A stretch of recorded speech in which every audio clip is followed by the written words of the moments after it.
عرض تھی کہ میں نے درجۂ دورۂ حدیث شریف اس سال شروع کرنا ہے، تو اس کو کس انداز سے پڑھا جائے، اور جب آپ نے دورہ حدیث شریف کیا تھا اس وقت آپ کا کیا انداز تھا؟ بڑی پرانی بات پوچھ رہے ہیں آپ. میں ویسے بڑا قدیم آدمی ہوں، ٹھیک ہے نا. دیکھنے میں لوگ سمجھتے ہیں کہ یہ ابھی تو مجھے مطلب 2 عشرے تو کم و بیش ہو چکے ہیں درس نظامی سے فارغ التحصیل ہوئے، تو بڑا عرصہ ہو گیا. چلے میں آپ کو گائیڈ کر دیتا ہوں. سب سے پہلے تو میں دعا کرتا ہوں کہ اللہ تعالیٰ آپ کو محمد عمران صاحب علم نافع عطا فرمائے. دورہ حدیث میں آپ جا رہے ہیں، محنت کے ساتھ آپ دورہ حدیث پڑھیے. اب اسے کس طرح شروع کرنا چاہیے؟ تو سب سے پہلے دیکھیں، حدیث کا ادب و احترام اپنی ذات میں پیدا کریں. چونکہ حدیث کیا ہے؟ قول رسول، فعل رسول اور تقریر رسول صلی اللہ علیہ وآلہ وسلم.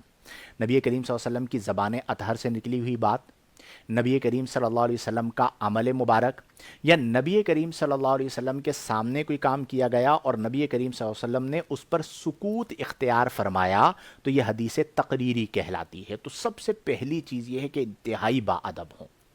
اس کے بعد جو متن حدیث ہے اسے بھی آپ پڑھیں، اور جو سند حدیث ہے جسے اسناد علم الاسانید کہا جاتا ہے اسے بھی آپ پڑھیں. اس میں روات کے احوال کے حوالے سے آپ خصوصی مطالعہ کیجئے.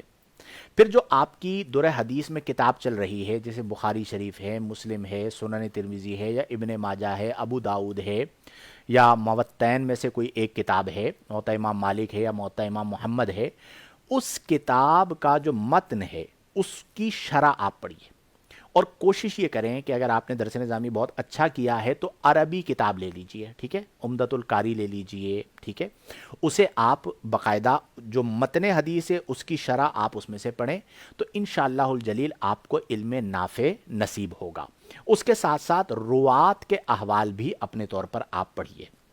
جہاں تک ہم نے دورہ حدیث، تو اس زمانے میں تو ہمارا حال یہ ہوتا تھا میرے بھائی کہ ہمیں دنیا سے کیا مطلب، مدرسہ ہے وطن اپنا، مریں گے ہم کتابوں میں، ورق ہوں گے کفن اپنا.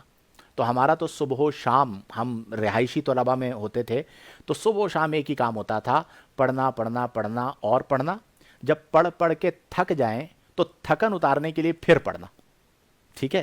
تو یوں الحمدللہ رب العالمین اس زمانے میں پڑھتے تھے، اور بڑا مطلب آپ نے یاد کروا دیا، خوبصورت زندگی کا زمانہ تھا. ابھی تو بس کیا کہیے، دعا کیجئے اللہ تعالی ہمارے میرے حال پر رحم فرمائے کہ اس طرح کی زندگی نہ رہی. وہ مطلب نہ کوئی جانتا تھا نہ کوئی مانتا تھا، بس مدرسے کے اندر ہیں، اپنا مطالعہ کر رہے ہیں اور زندگی چل رہی ہے.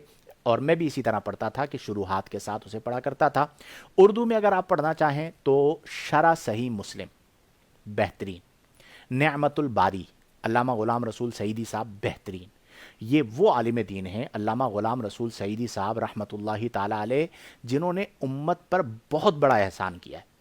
ایسے ایسے اعتراضات جو آج کے زمانے میں ملحدین کرتے ہیں یا منکرین احادیث کرتے ہیں، ان کے جوابات آپ کو مل جاتے ہیں. تو بہت ہی جامع معنی شرح ہے. شرح صحیح مسلم ہو گئی، اسی طرح نعمت الباری ہو گئی، جس کا بعد میں نام غالباً نعم الباری کر دیا گیا، اور اسی طرح آپ کی جو تفسیر ہے تبیان القرآن. یہ 3 چیزیں ہیں. اور اس سے پہلے آپ رکھ لیجئے فتاوی رضویہ.